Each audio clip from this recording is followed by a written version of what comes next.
This book, Don't Believe Everything You Think, is based on a poem written by a Tibetan several centuries ago. His name was Togme Zampo. And the poem is called 37 Practices of Bodhisattvas. Some of you may have heard of it before. It's a very popular text in the Tibetan tradition, in all the different Tibetan schools. And His Holiness the Dalai Lama often teaches this text before giving initiations. And what's so wonderful about this text is in 37 verses, he gives us some really, really wise advice, and he talks about situations that we encounter in our life that often cause us a lot of angst. And he proposes solutions to those situations. Now, of course, the solutions he proposes are the last thing in the world we want to do when we're in that situation. Okay? Because when we're in difficult situations, what usually happens is we resort to our old habitual emotional patterns. Some of these may have been developed when we were children, and they served us when we were children. Some of them may have been developed in previous lives, and we've carried them with from previous lives. But in any case, they are not well thought out strategies for solving situations. They're knee-jerk emotional responses. And as such, they often get us into trouble. Do you know that from your own experience? I do. Yeah. We kind of run on automatic and just go through our life, following every urge that comes in the mind, and whatever thought comes in the mind, we just go along with it. What is it called? Going with the flow. Remember? Yeah, that was my generation that came up with it. Except we go with the flow of ignorance, not wisdom, not compassion, plain old ignorance and self-centeredness. And so we get ourselves in a lot of jams. And some of these jams you may have noticed in your life are habitual, they're recurring. Have you noticed that? You play out the same thing, but with different people, again and again and again. And you wonder why you keep meeting all these obnoxious people who keep doing the same thing to you. Yeah? Because, of course, we already know, I told you last night, we're totally innocent of everything, and good-hearted and benevolent, and we live in a world full of jerks who unfortunately are not at this talk. It would be really good if they came, wouldn't it? Yeah? I always get at the talks the people who are not jerks. It's the people who are jerks who need to come to the Dharma. But it's all the kind, benevolent people who are right, just like me. Those are the ones that come to the talks. Yeah? I have a friend who does conflict resolution, and he says the same things, that it's always the nice cooperative people that come to his workshops on conflict resolution, not the other side of the conflict who are obstinate and disagreeable. So it happens, in both situations. Anyway, so Togme Zampo gives us this advice, and like I said, it's the opposite of what we want to do. But if we try it, because the advice is advice about how to think. It's not advice about what to do. It's how to think. And if we try to follow this advice and change our thought pattern, then we will know what to do in the situation. So often people come to me And they come and it's like, oh, this thing happened, I'm in crisis, and and he did this and she did that, and what do I do? The first thing is, what do I do? And I always say, don't do anything right now. Yeah? First of all, you have to get your mind calm. You have to find a way to look at the situation in a more balanced way, a more realistic and beneficial way. When you do that, then what to do will be easy. But if we jump right away to what to do, usually what's going on is we're upset and we want the other person to change, and we want to do something that will make them change. Isn't that usually it? Because we usually think that the problem comes from them. Yeah, the problem comes from outside. Like I told you, all these obnoxious people, So if we could do something to make them just close their mouth, or make them be more cooperative, or make them apologize, wow. Wouldn't that be nice if for once they apologized? Yeah? Then we would be happy.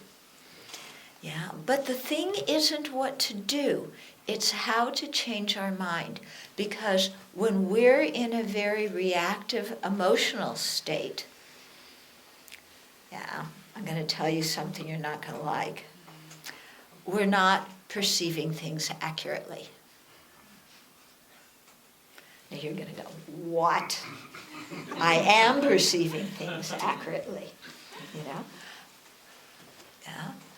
So, for example, if I'm going to give you a definition of anger, anger is a mind that is based on exaggerating negative qualities or projecting negative qualities that aren't there, and then because of that, wanting to fight and destroy what's causing us the harm, or flight, get away from it. Okay? Sounds okay as a definition from anger, right?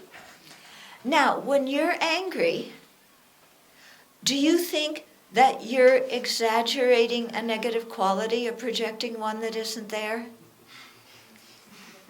No. I'm angry, but I'm not exaggerating or projecting. I am seeing reality. Isn't that interesting? Yeah? The definition of anger tells us we're exaggerating and projecting. And we are so ignorant, excuse my words, at that time, that we think we aren't exaggerating and projecting because we think the problem is that person. The problem is outside. And the solution is very simple, because I'm right, they're wrong, and the solution is they change. That's it, very clear. Doesn't need a lot of discussion. They just need to change and stop doing what they're doing. That's it. Of course, they tell me the same thing, which just, again, shows how stupid they are. Because I am seeing it correctly and giving them my sagest advice about what to do that they do not want to listen to. These sentient beings. Okay? So that's why the book is entitled Don't Believe Everything You Think. Because here, right in that example of anger, we're believing what we're thinking. But what we're thinking is wrong because it's based on exaggeration or projection. So we shouldn't believe what we're thinking. We need to step back and find another way to look at the situation. And when we do that, then the reactive emotion decreases. We don't have to suppress it. We shouldn't suppress it. It just goes away by itself. So remember yesterday I was telling you this one thing about when somebody was criticizing me and I gave all the pain to my self-centered thought? Remember? You know, the self-centered thought isn't me, it's over here. Somebody's criticizing me, I take it all, the criticism and my pain, and I give it all to the self-centered thought. Then I'm free of pain, nobody's criticizing me. My self-centered thought, which is my real enemy, because it's the one that destroys my happiness by making me so obsessed with myself, then that real enemy gets all the pain. So, yeah, it's great, isn't it? Yeah, it's not me, I'm giving it to the self-centered thought. Okay? So that is looking at the situation in a different way, and when you do that, then, you know, you're no longer upset. Okay? The external situation has not changed. What has changed is how we think about it. Okay? And so, in order to change what we think, first we have to doubt what we're thinking, doubt the validity of what we're thinking. Okay? Which again, usually we don't do. I'm not talking about self-doubt here. I'm not talking about a lack of self-confidence and self-doubt. I'm talking about an idea comes in our mind and just stopping and asking ourselves, is that really an accurate description of what is happening? Yeah. So I remember with one of my friends, she told me the story of her son was getting married, and her daughter-in-law's, you know, her future, the parents of her future daughter-in-law were throwing a party for, like an engagement party or something. And she went, she didn't know any of the people there, except her son and his fiancée. And his fiancée was, the way she described the situation to me, is she walked in the door and the fiancé completely ignored her. Yeah. And she was going, wow, I'm the mother of her future husband, and she's ignoring me, and she knows I don't know anybody at this place because they're all her family, and she just keeps on talking to whoever she's talking to, having a good chat, and I'm just standing there not knowing what to do. And she's getting really upset about this. Okay? So we did a little exercise where we said, okay, let's take out all the words that involve emotion or judgment, and let's simply describe the facts of the situation, what actually happened.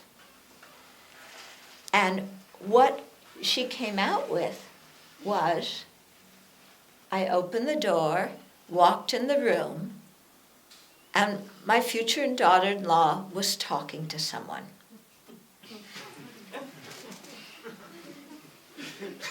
That was it. Everything else was her interpretation, embellishment, projection of motivations onto another person.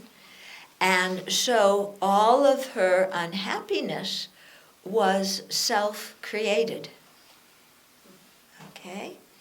So that's what I mean about not believing everything we think, because when we make up a big story, we're just doing our creative writing class with the star being me and creating a drama all about ourselves. Yeah? Whereas often the actual situation is quite simple and there's nothing really that big going on. Okay? Another example Yeah, this was about, I would say, 18 years ago, because, no, must be 20 years ago, because my friend, this is another friend, was pregnant. Her daughter's now about 19, so it must have been 20 years ago. She was pregnant. When you're pregnant, you're supposed to put on weight, right? That's healthy when you're pregnant. So I was visiting her, and she said that she was going to go to another state to visit her sister for the holidays. And she said, you know, when I get off the plane, my sister's going to look at me and say, you've put on some weight. And as my friend is telling me this story, she's getting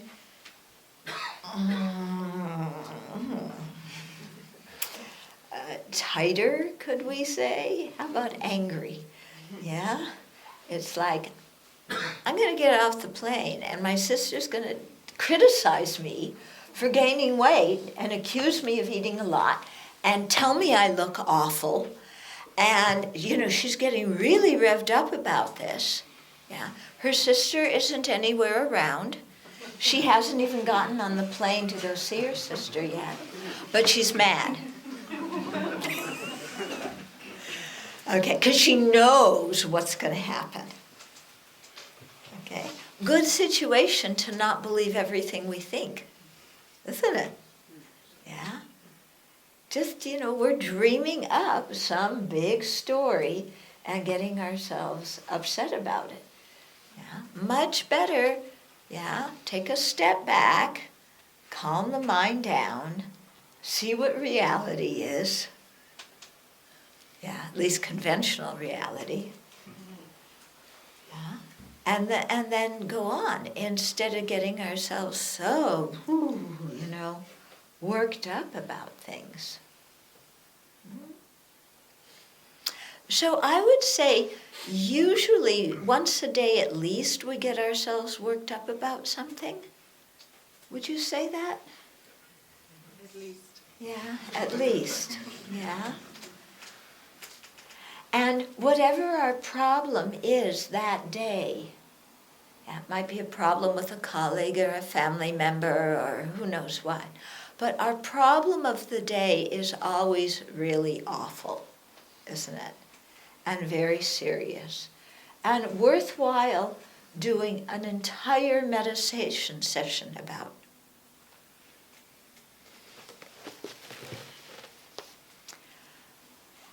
Om Mani Padme Hum, Mani Padme Hum, Mani Padme Hum. My brother called me yesterday, Om Mani Padme Hum. And he was so rude to me on the phone, Om Mani Padme Hum. And it's always like this. I mean, I'm an older sister, and he treats me so disrespectfully, Om Mani Padme Hum, Mani Padme Hum. You know? And this goes on for an entire session, and then you hear... And you come out of wherever you were, you know, whatever trance state you were in, living in La La Land, planning your revenge against your brother. Yeah. It's amazing. Have you ever done that? Entire meditation session. And we think we can't concentrate, you know? So, yeah, these are all situations in which it's good for us not to believe what we think, because we're getting ourselves worked up over an imaginary situation.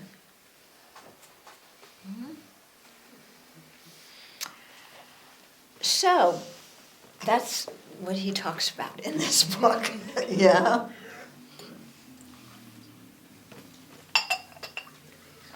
So I thought that I would just kind of pick out some of the stories in the book, because what it is there's a description about each verse, and then after the verse there's one or more stories, real stories, that people told me about how they applied the meaning of that verse to their own life.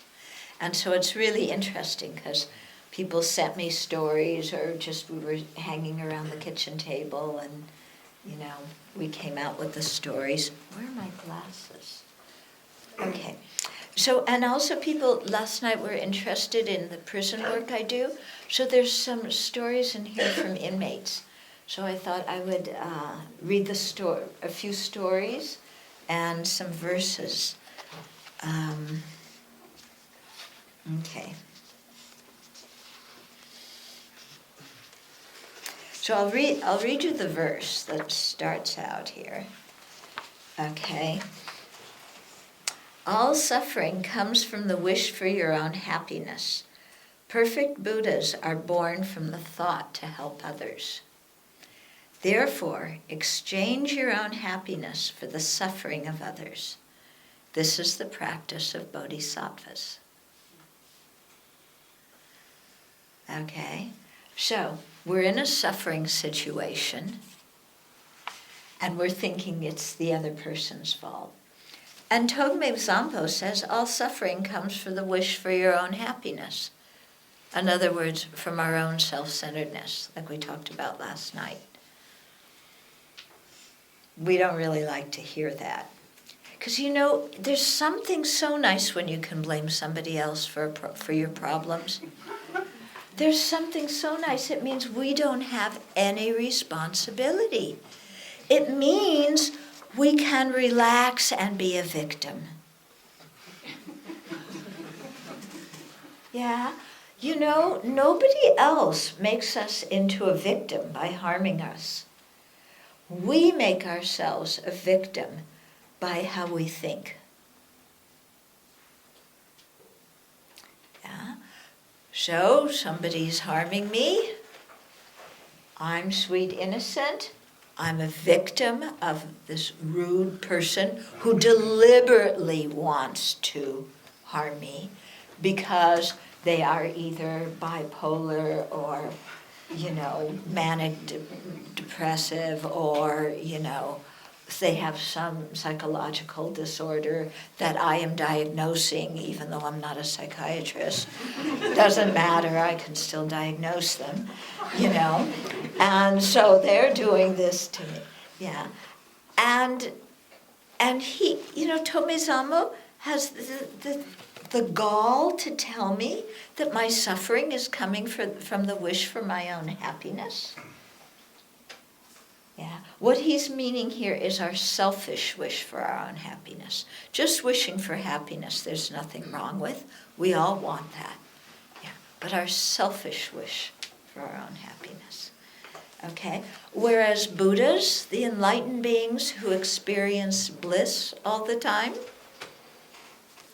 he says, perfect Buddhas are born from the thought to help others.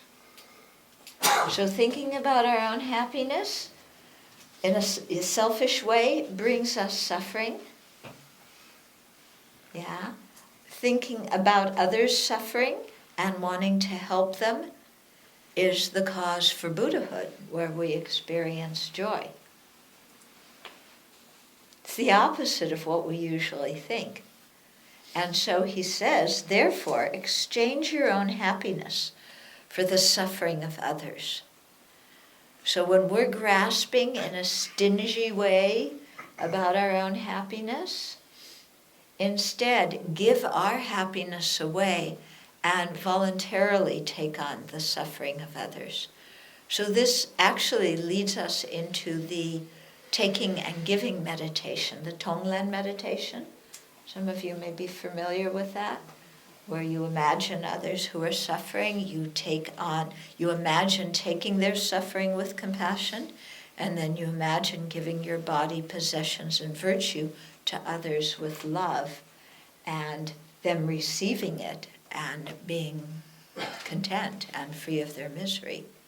So this is what he's telling us to do. Yeah. Usually when we're suffering, like I said, we play up the victim angle. Yeah. I'm a victim of what somebody else did. That means that you should feel sorry for me, and that means you should fix my problem. Yeah.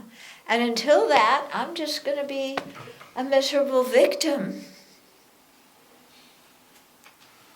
Until I get the attention that I want and the world, does something good for me.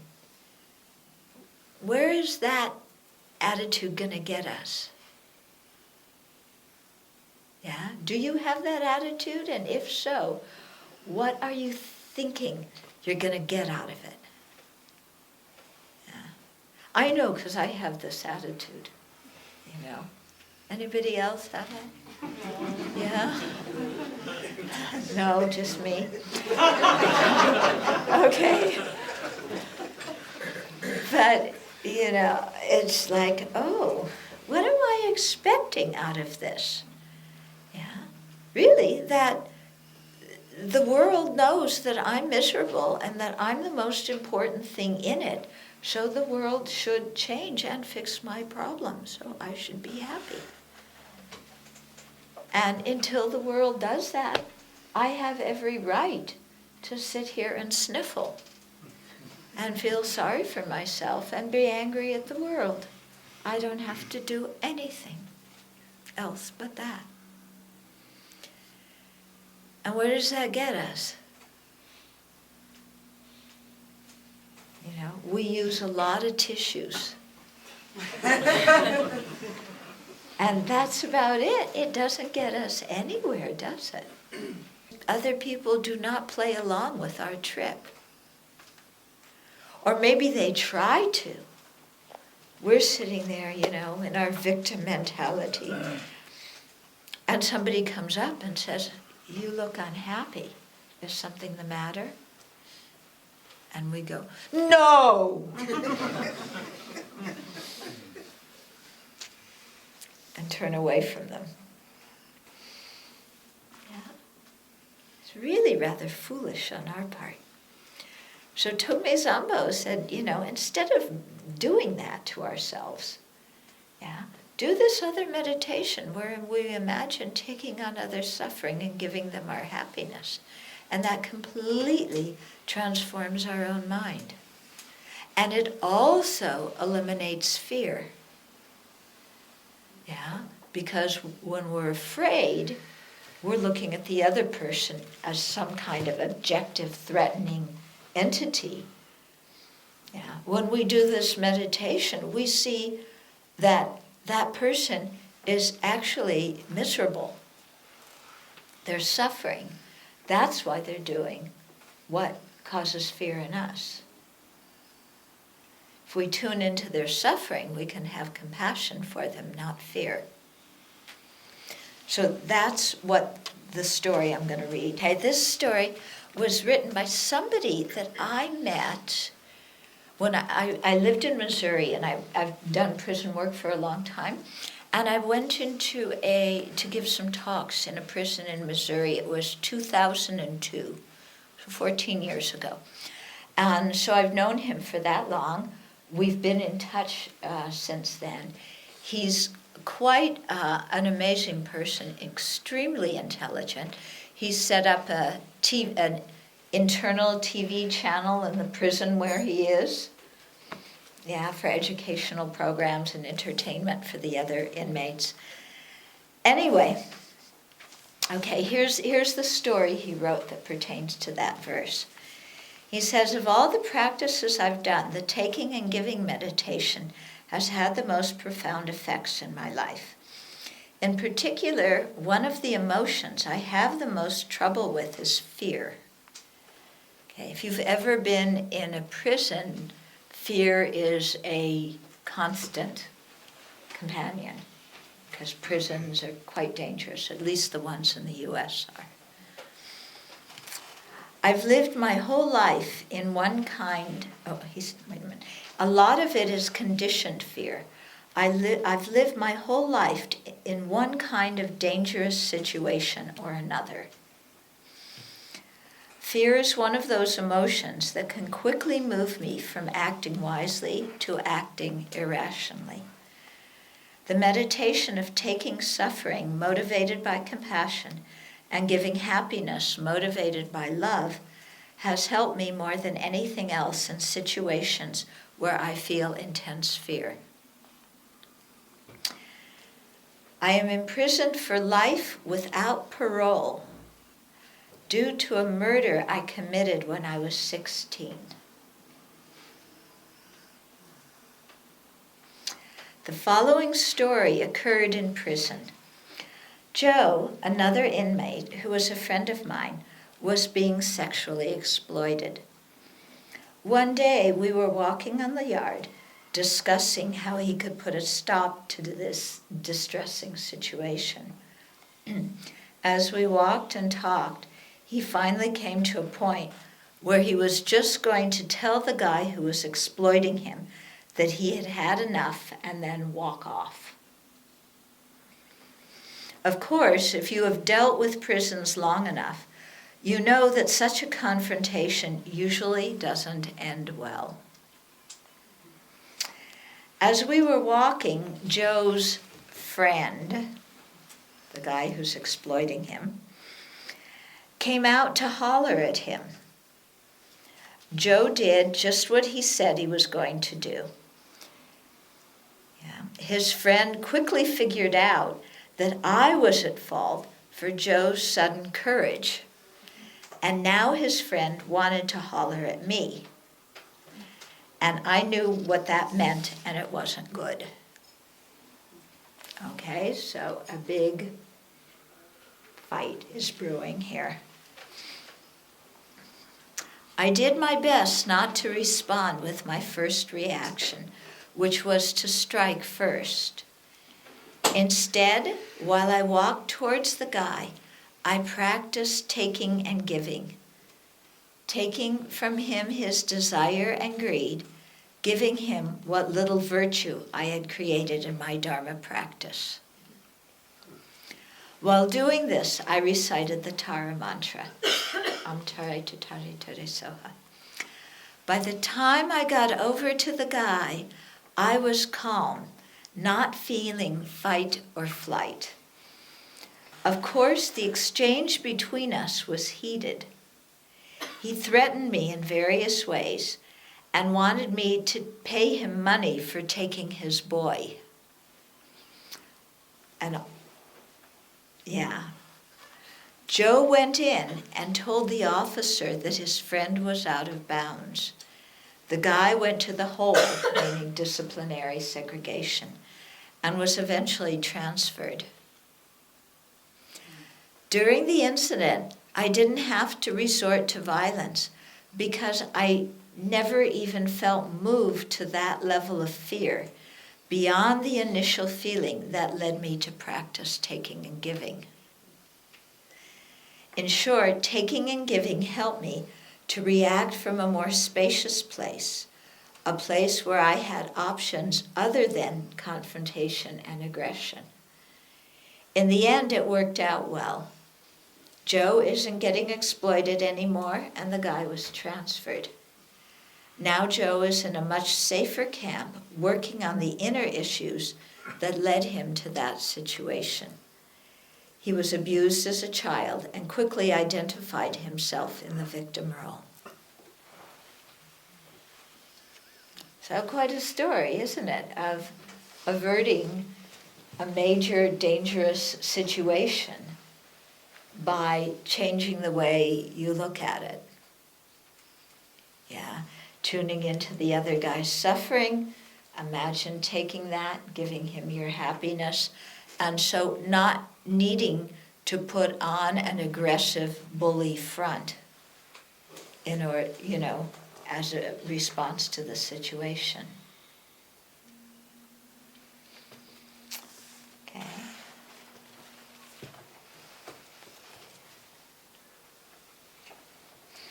Want to hear another prison story? Yeah. In the tuptenchildren.org website, the prison section is one of the most popular ones. We have writings from various inmates on it. I was surprised too, but it gets a lot of clicks. Okay, so this is a story from a man who came to the Abbey to one of our retreats, And he went in to do some volunteer work in a prison. So he gave me this story. So he says, "A while ago, I was asked to fill in for the full-time instructor to teach vocational sheet metal to inmates at a prison. I was fortunate to have had dedicated teachers instill a little good sense in me, so that when I arrived to start the 6-week assignment, I was able to discern that the men were more proficient in sheet metal fabrication than I was. I also knew I was not very smart about prison life. To take charge, I proposed we work on something that would benefit all of them." Okay. Now, why do you think that they were more proficient in sheet metal fabrication? To escape. Yeah. After some discussion, they suggested we go to the prison dump and scavenge for something. We found an old tool chest that was in bad condition, which we hauled back to class to refurbish. I pitched in working with the men. During the course of the work, our conversation consisted mostly of me hearing their stories. I gradually grew to understand that a single rash action had them behind bars while I went home each night. After I'd been there a few weeks, a violent gang-related multiple stabbing murder occurred in the exercise yard. This is why prison is dangerous. I was upset and wanted to know more about the murder, so I asked the guys what had happened. A gang member told me in some detail about the weapon and what had occurred. Other inmates joined in and gave me more information. This information, based on common trust between the prisoners and me, was a potential bombshell, and I knew that I could not betray their trust, so I kept their disclosure to myself. Yeah, because they were really trusting him, telling him the details of the murder, because he could have easily gone to the warden or some officer and spilled the beans, gotten a lot of people in trouble, and then of course they probably would have taken their revenge on him. But he realized that they were trusting him a lot. It's really quite extraordinary that they trusted a volunteer this much. So he kept quiet about it. When I finished the assignment, the men approached me and told me that I was a nice guy, but something of a fool. They showed me a knife and told me they could have killed me at any time. After saying this, they cut the knife into small pieces and discarded them. They then surprised me by saying that they had no need for the tool chest and that it was a gift for me. But the biggest gift they gave me was the knowledge that if we can remain trusting and non-judgmental, compassion will come from both sides. The biggest bars most of us contend with are those we construct around ourselves.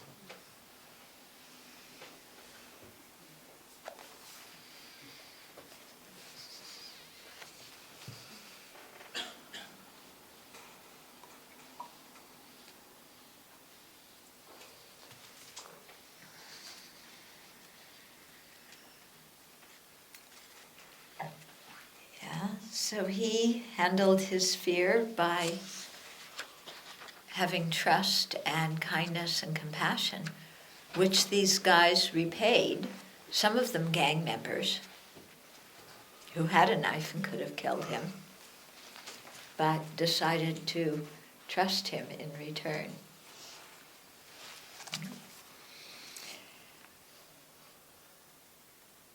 Okay, here's another one. Okay. So this is another one of the verses where Togme Zampo is giving us a situation that we encounter and then telling us to do the opposite of what we feel like doing in that situation. Okay, so the verse reads, if someone tries to cut off your head when you haven't done the slightest thing wrong, a little bit of an extreme situation. Out of compassion, take all her misdeeds upon yourself. This is the practice of bodhisattvas. Okay? So here we are in a situation where somebody is trying to really harm us, physically, or maybe ruin our reputation, or do something really disastrous for us. Okay? Like cut off our head. And we haven't done the slightest thing wrong. Yeah. You ever had that happen? Somebody getting really furious at you and you can't figure out why they're so mad? You had that happen? Yeah. So that kind of situation. Then, instead of, how would we usually react in that situation? Somebody's trying to harm us.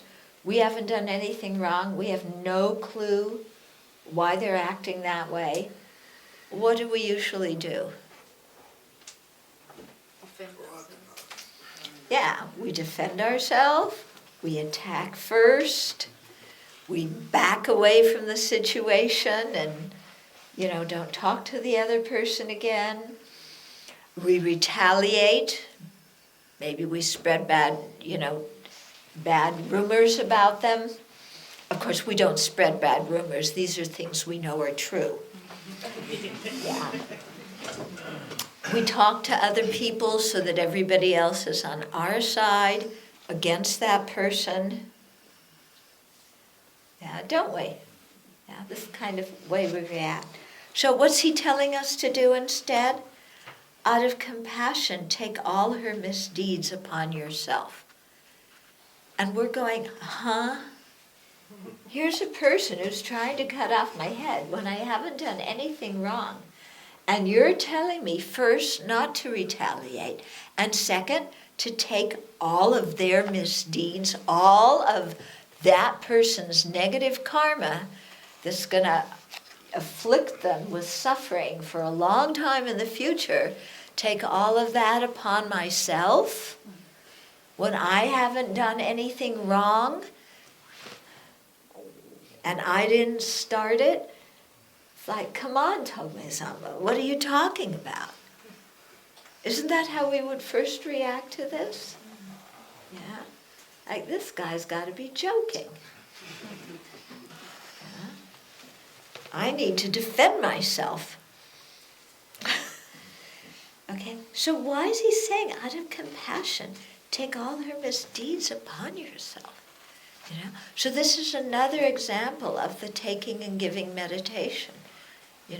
To see, here's this person who is trying to harm us. Why are they trying to harm us, especially if we haven't done anything wrong? Is this person who's doing this action a happy individual? No, they're not a happy individual. Happy people don't go around hurting others. Yeah. They don't wake up in the morning and say, it's springtime in Denmark, and for a change it isn't raining. And I feel so happy because I get to go look at the daffodils, and I think I'm going to go punch somebody in the nose. Yeah? Because they're unhappy. When people try and harm us, do we think that that person's unhappy? Or do we just think they're evil? Unhappy. Yeah. Usually we think they're evil. We don't think there's an unhappy person. Yeah. So he's telling us, tune in to the other person. Look in their heart. What's really going on inside of them? They're miserable. Yeah. And so with this taking and giving a meditation, let's imagine taking their suffering upon ourselves and giving them happiness. Yeah. And happiness here doesn't mean that they can go and chop off somebody's head and not get arrested. It doesn't mean that we're not wishing them the happiness of getting what they think they want. Because often what people think they want is not good for them and actually causes them misery. Okay? So what we're doing is we're trying to take on their suffering and give them a happy internal happiness. Yeah? So that their response to the world isn't one of resentment and belligerence and so on. Okay? So when we wish people happiness, we have to be very astute about doing so. It doesn't mean that we give them what they think will satisfy their need. It means we really give them internal happiness or peace of mind. Okay? So out of compassion, take all their misdeeds upon yourself. This is the practice of bodhisattvas. Quite a practice, isn't it? Yeah. Okay, so here's another story from an inmate. Not all the stories in the book are from inmates. I just picked out a few that were. Okay, so he's saying, I'm incarcerated, and today was feeling rather strong aversion to a certain officer. Okay. Now it happens when you're incarcerated that the officers, nobody wants to grow up to be an officer in a prison. Yeah, you never hear little kids saying, I want to be a prison officer when I grow up, So first of all, it's somebody who, they took that job because they needed to. It wasn't their first choice. And they have a very unpleasant job. They have to handcuff people, walk people here and there. They're working with people who are dangerous. And a lot of the officers themselves have a lot of anger and aggression. And so sometimes they are not so nice to the inmates. And so you can easily get a situation where an officer is making things very difficult for a particular inmate. Yeah. So this inmate was feeling the aversion to a particular officer, probably for something like that. Because sometimes the officers are not very respectful to the guys who are imprisoned. So he goes on. He says, we had a horrible storm. It was raining and the wind gusts were up to 50 miles per hour. Gee, it sounds like here. I had to go outside to turn in my college books, because he was taking the college course, which left me out in the rain at 8:45 a.m. The next regular unlock, the time when we can move about and I could go outside, wasn't until 10 a.m., so an hour and 15 minutes. I asked and so it's storming and the wind's blowing. Yeah. So I asked the building control officer to let me in according to my a pass, because he had to return these college textbooks. Yeah, so he's out in the yard trying to get into the building to return the college textbook. He's out in the rain at 8:45. The next actual movement time when the prisoners are allowed to go places isn't until 10 o'clock. He asks the officer if he can go into the building anyway and get out of the rain. So the officer came to the window and asked what kind of pass. When I told him it was for turning in my books, he said, come back at 10 a.m., which meant I would be out in the rain and wind for over an hour. Yeah. The officer could have let him in, no problem.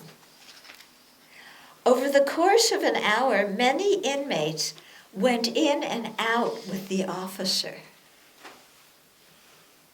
Clearly, he was letting in and out only those who he wanted to. At one point, he even let out and back in my own cellmate. He made sure to only let him in, although he only had to press the same buttons to let both of us in. So the officer is being deliberately mean. So I stood out there feeling the rain soaking through my many layers of clothes. I tried to maintain peace of mind. I thought about all the animals who had no warm clothing, blankets, or cups of coffee. As I felt the wind against my wet face, I told myself it wasn't personal. The officer's response said more about the officer than about me. The experience was a reminder that at times I had refused someone else's comfort. At 9:50 a.m., the power went out, and he had to let the 8 to 10 people who weren't worthy, who were standing out in the rain, back in. That's how I felt, unworthy of a little compassion. Now at 4:50 in the afternoon, as my clothes are hanging on makeshift hooks and are still wet, I consider missing dinner to avoid wearing those wet clothes back out into the rain. Truthfully, I'm still not feeling equanimity, but at the same time, I realize a few things. One, it isn't bringing me peace to hold on to my anger. Two, I'm pretty sure that officer isn't thinking about me out in the rain. And three, it does no good for anyone to fight dependent arising and emptiness. While this letter hasn't been helpful in terms of explaining equanimity, it is helping me to see how hooked I am by this morning's events. Why do we hold on to our labels of friend, enemy, and stranger? Does holding on to the officer as an enemy perpetrate behavior on his part towards me? Does it predispose me to expect negative responses in the future? This touches on the need to go beyond hope and fear and to just let each moment be as it is. And yet, I suppose what I feel is attachment to a victim stance. Poor me. But wait, I have the Buddha nature, so maybe what I really have is a mistaken identity. Then I realize it is all conceptual stuff that keeps me attached to the past. I breathe in, breathe out, and let it all go.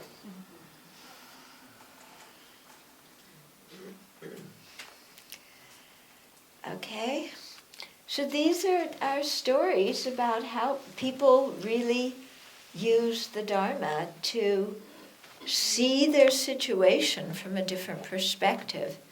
And in that way, the emotion they felt before, they no longer feel. It's gone. Okay? So it's not repressing emotions. It's looking at the situation in a different way so that that emotion has no story behind it to stand on. Because so many of our emotions the way the emotion develops is we get some raw sense data. The ignorant mind grasps onto ourself as some independent, existent person. Yeah. Thinks that whatever the other person said or did is some kind of inherently existent action. Adds on a whole story, including our psychological diagnosis, our imputed motivation. Yeah. That's all based on a lot of our habitual stories that we've been telling ourselves for years. And then, after all of that, we get upset, or whatever emotion it is comes. Okay? So there's all this stuff that comes before the emotion. And that emotion isn't the only thing we can possibly feel in the situation. We're feeling that situation because of the self-grasping ignorance, because of the inappropriate attention that created this story that isn't true. And then the emotion, a little difficult at the time being, we have to build up to that. So in the meantime, what do? Is we start to look at the story that we wrote about the situation and take that apart and see how false it is.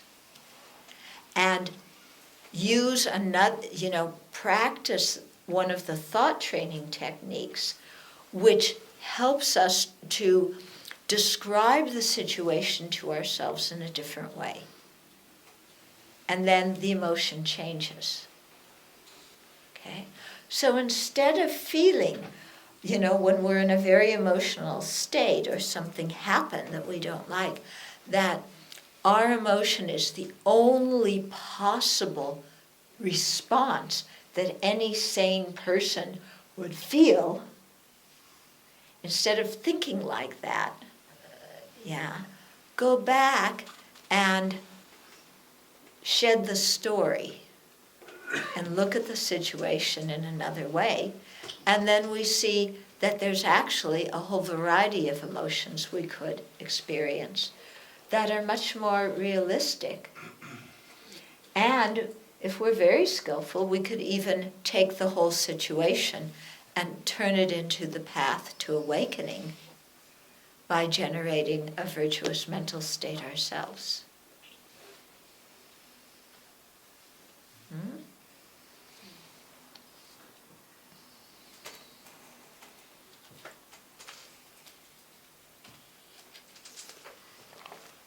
So this is why it's not always so good to believe what we think. Yeah? I'll give you another thing that I use for criticism, that I find quite helpful. Because as I mentioned last night, I don't like to be criticized. I don't think anybody likes to be criticized. But especially me. So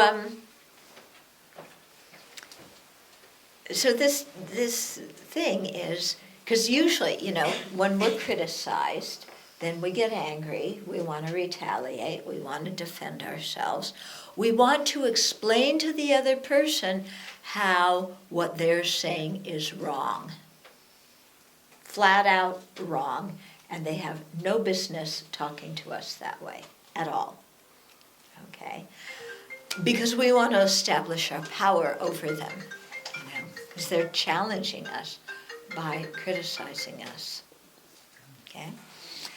So what this technique involves is, somebody says something to you that is clearly criticism. So instead of reacting to their tone of voice or the volume of their voice, okay, or the wording that they used, we just look at what is the point that they're telling us. Yeah? And then we ask ourselves, is what they're telling me about myself, is it true? Okay, did I do that thing that they're criticizing me for? Or do I have that trait that they're criticizing me for? Okay. If I have that trait, if I did that action, then there's no need to get mad at the other person because what they're saying is true. I did it. I need to own it. I need to apologize, or whatever it is, clarify the situation. And there's no reason for me to get angry because what he said is true. Okay. And it would be, if I got angry, it would be like somebody saying, you have a nose on your face, and then getting angry about that. The guy's telling the truth. I have a nose on my face. In my case, it's rather a big one. What am I going to do? Say, no, sorry, I don't have a nose. You're wrong. No, I did that. I have that trait, or I made that mistake. I own it. Repair the situation, go on. Anger is not at all necessary in response to that criticism. Now, what happens if the person is accusing me of something I didn't do? Something false, okay, that I didn't do. Again, no reason to get angry, because what the guy's saying is wrong. He has wrong information. If I sit down and talk to him and give him correct information, the situation will get cleared up. I don't need to be angry. So in that case, it's like him telling me I have horns on my head. I do a little checking, no horns. He has some wrong information. I can go and explain. The problem solved. No need to get angry. What do you think about that? Does it make some sense for not getting angry when you're criticized? Because there's two situations. If what he said is true, no need to get angry. If what he said isn't true, no need to get angry.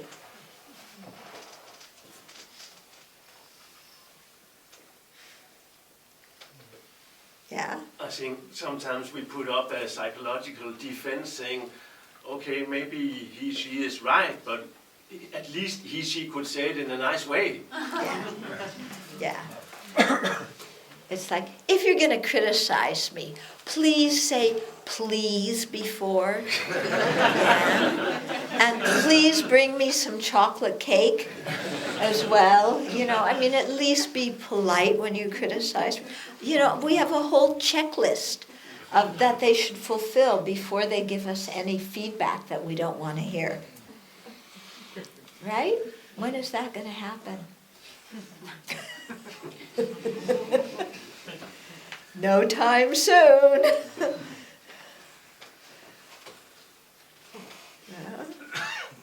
But it's an interesting thought, isn't it? About, what use is it getting angry when we've been criticized? Doesn't make any sense at all. I remember one time I was at teachings with my teacher, and my teacher, the teachings are scheduled for 7 o'clock in the evening. He starts maybe 9 o'clock and ends at maybe 2 o'clock, and I'm a morning person. Yeah? So it was one of those situations. We're finally leaving the hall at 2 o'clock. There's another nun who got on my case about something. No, it wasn't a nun, it was a laywoman. And she got on my case because the flowers on the altar, hadn't been changed. And it's the nun's job to change the flowers on the altar. And these flowers did not look good and were not good enough for our teacher. And, I was a nun, so therefore it was my fault. Okay, I knew nothing about this.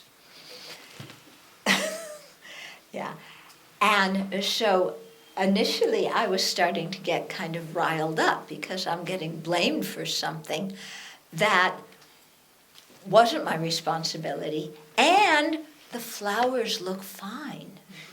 They weren't wilted, they looked fine, you know. But it was 2 o'clock in the morning, and I said to myself, if I get angry, I'm wasting precious minutes of sleep. And it's not worthwhile to get angry at this time. And then, you know, so I went up to the cabin, I fell asleep. And then I thought about it the next day, and I thought, you know, wherever I go, there's going to be people who criticize me.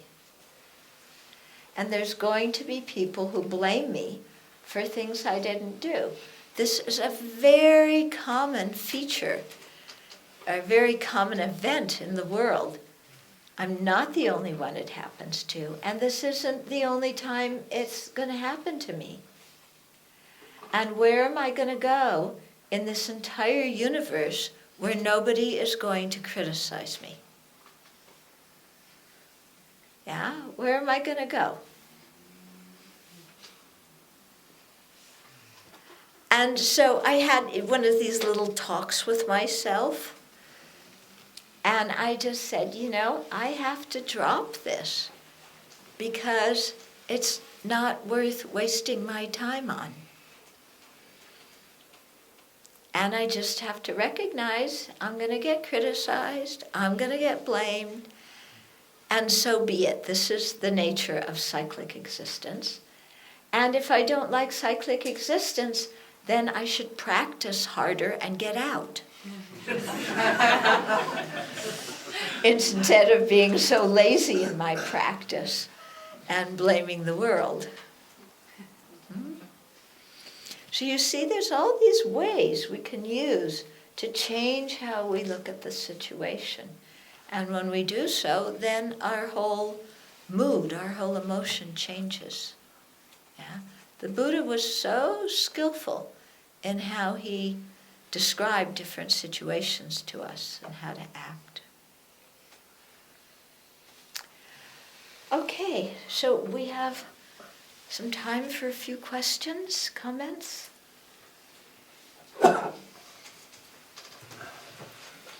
Yeah. I remember my teacher in Burma was saying that sometimes he had to get angry with a student out of compassion because that student needed the anger. Yes. Yeah. So sometimes it happens that somebody may act in a forceful way out of compassion without anger. Okay. Yeah. I think parents do that sometimes. Yeah, parents, do you sometimes do that? Yeah. If your little child has run into the middle of the highway, your little 3-year-old is starting to walk in the middle of the highway, do you walk and pick up your 3-year-old and go, oh, you know, Susie dear, it's dangerous in the highway. Let's not go play there. No, you don't do that. You pick up your child and you look and you say, do not go in the highway. Because you need to make a forceful impression on this child not to do that behavior. Yeah? Are you angry? You have compassion for that child. You're trying to protect your child. Okay? So in the same way, it happens sometimes that teachers need to speak in a very forceful way or do something, you know, to get the student to wake up. Yeah, to get the point across. But they're not angry. And if they are angry, then they need to go back to the cushion and calm themselves down first. Okay. Other questions or Yes. Yeah. We have a teacher, an Indian teacher in this town, Mr. Hawk, and he always tells us it doesn't matter what other people think about you, but most people try not to be excluded. Try not to be To be excluded. excluded, yeah. Yes. So we all seem to do what others expect from you. And I also think that being angry is also a power to change the world, isn't it? It's not just a bad emotion. It's also power. Some people see anger as power. I actually see anger as weakness. Because when we're angry, we aren't thinking very clearly, and our actions are not well thought out.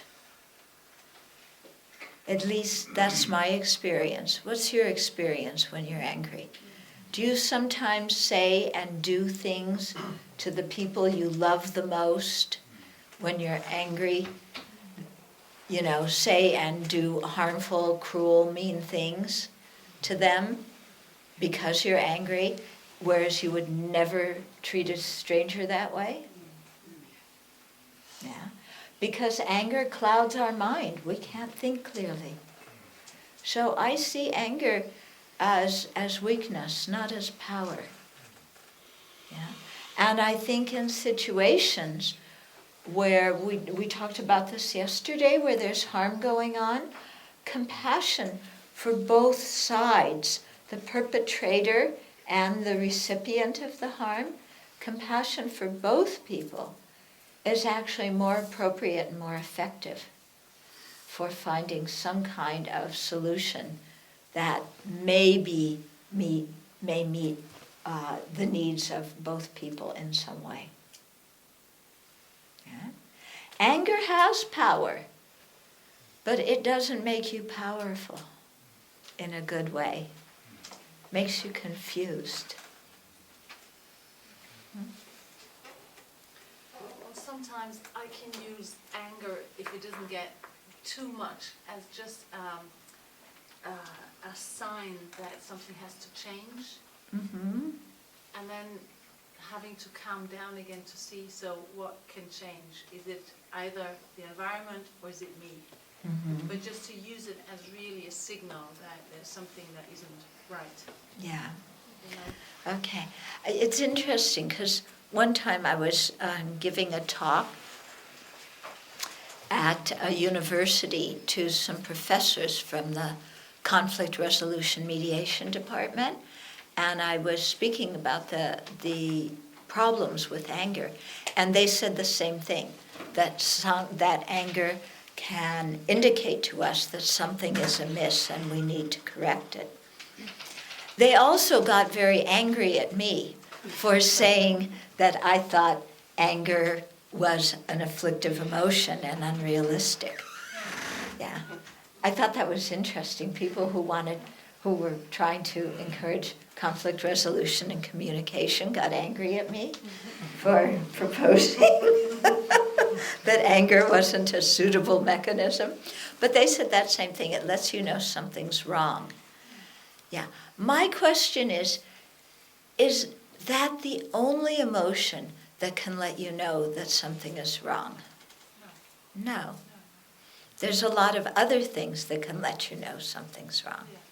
Yeah? So seeing the danger in anger, if there's another emotion or another way we can notice injustice or that something's wrong, why don't we use that? Yeah. And often it's sadness underneath that. And then I go deeper and there are different stories coming up. And Yeah. Often beneath the anger, you might find sadness. Fear. You might find fear. And you might find attachment and expectations. Yeah. Or you might find hurt, which is also related to attachment and expectations. Yeah. So it can be quite interesting to really examine the anger and see what is really going on. And I find personally, when I'm angry, that I usually have quite unrealistic expectations.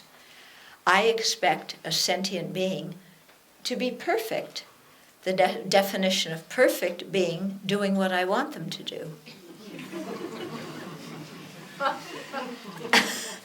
And they don't comply. Yeah, they have their own minds, their own way of thinking, their own predispositions from the past. Yeah, they're not going to fulfill my expectations. Why do I think they should? Because I'm foolish. That's why. Yeah, I need to get rid of my foolishness. It's a tough job. It's a tough job. It is. Yeah. But you have a choice. Either get rid of your foolishness or be chronically miserable. There's not a third choice in there. Yeah. So between those two choices, which one is going to be easier? Don't ask me that. Yeah.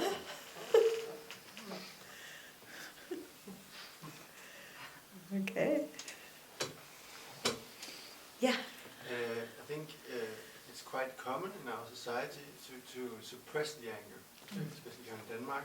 I think we're quite good at that, at keeping it down. And in my experience, that's a quite big obstacle, because as long as you suppress it and you don't kind of allow yourself to acknowledge that you are angry, you'll never notice what is beneath the anger, as we just talked about. Yeah.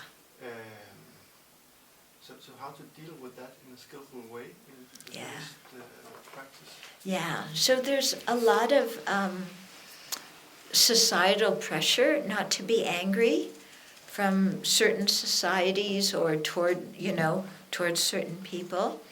And so as a result of this unspoken message that you're not supposed to be angry, then we stuff the anger. Of course, the anger's still there, and it comes out in all sorts of other not so nice ways. Okay? And so that's why what the Buddha is doing is proposing that we look at the situation from a different perspective so that the anger doesn't arise. We find that there's no reason to be angry. Because whenever we get angry, we always have a reason behind it, And the reason is they did this, and that isn't fair, and whatever our preconceptions are. Yeah, we make a story that justifies our anger. When we have to look at that story and ask ourselves, are my reasons actually true?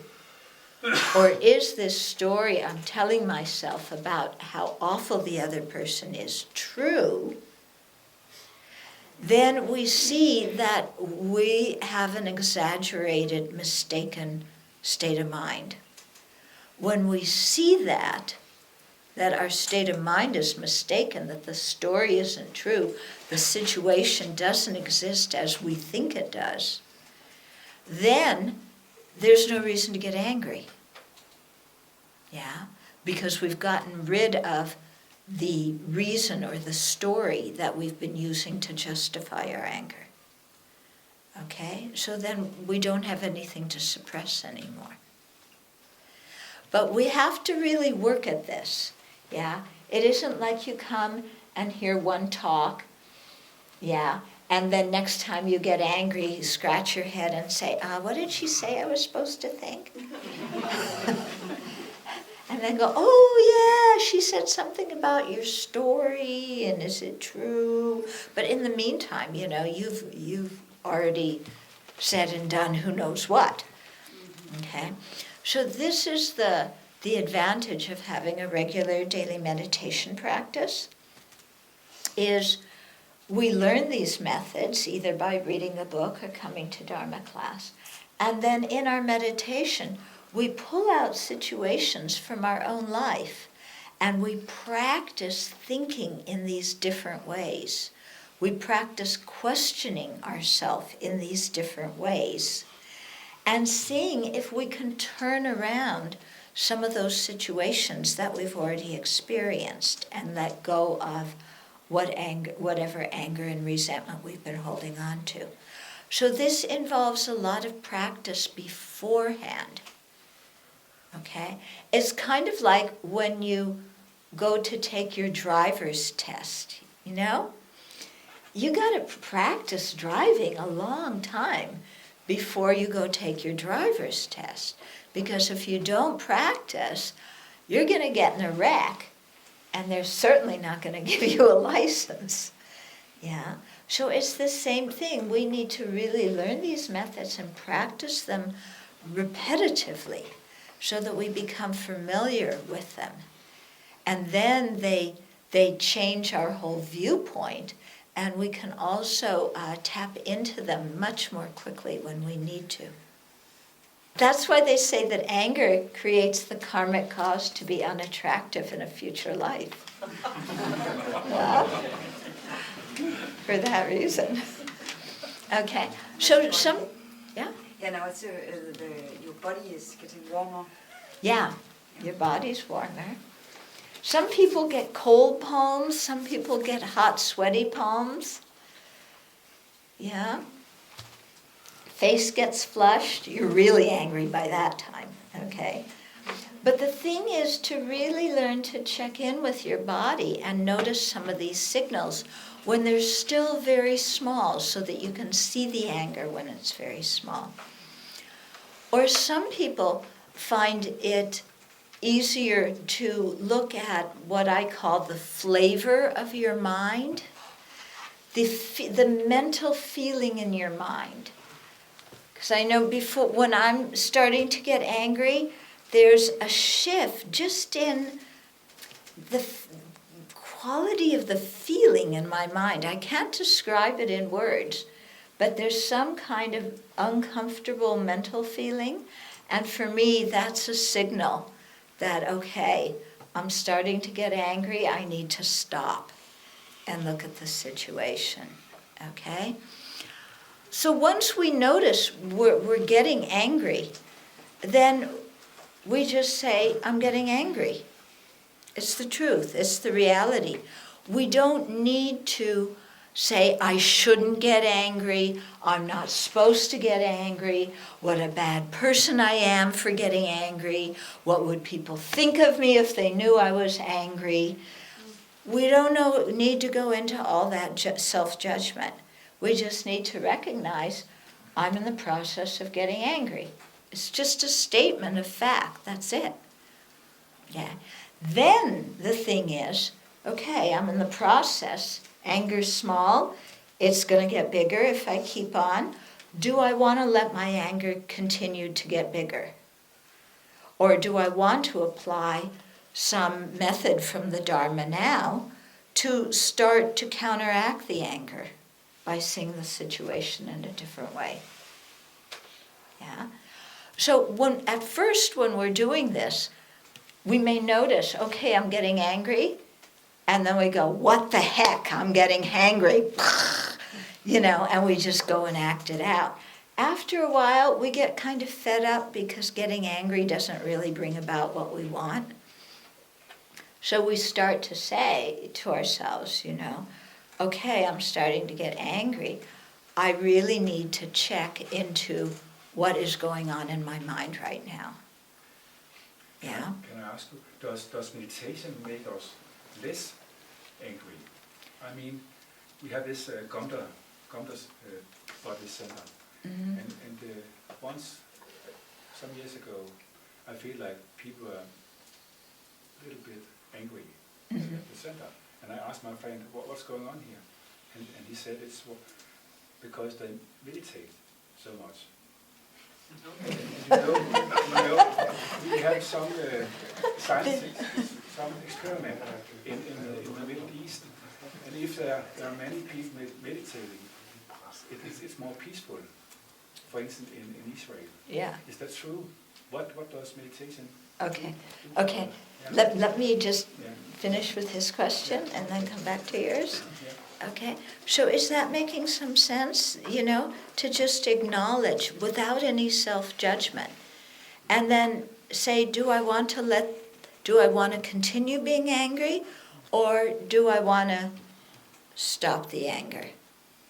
And I want to stop the anger. Okay, then what do I need to do? And then if we've become familiar with one of these, practices before, then we call it to mind.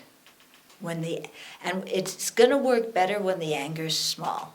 Once the anger's big, very difficult. Yeah, we have to learn how to catch it when it's small. Does that make some sense? Yeah, does that help? Okay. Now, if people are meditating and getting angrier, I would say that they're not meditating correctly. Okay?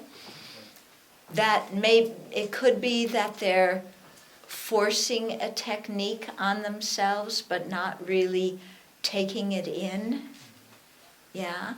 It could be that a lot of things are coming up from the past for them that they still need to process. Maybe it's not exactly that they're meditating incorrectly, but things from the past are coming up and they need to process those things. Because that definitely happens when you do some serious meditation. Yeah. And as to, do societies get more peaceful when people meditate? I think so. Yeah. I mean, families get more peaceful. There's one person that was coming to some classes I was giving, and he said that, first of all, his family loves when he goes on retreat, because when he comes back, he's always so relaxed and he's happy. So his son told me, I know to ask Dad the hard things after retreat, not before retreat. Yeah. But then sometimes the kids, like mom and dad's getting mad, and the kids, I've heard of kids who will say, Mom, Dad, you need to go meditate right now. Yeah, because it impacts the people around us. Yeah. It doesn't mean that all the time we're going to arise from a meditation session feeling nice and refreshed and peaceful. Don't expect that from your meditation sessions, because sometimes what comes up is a lot of garbage. Yeah, but actually when you have garbage arise in your meditation, it's good, because you can't clean the garbage if you can't see it. So now it's becoming obvious. Now we can start to do something about it.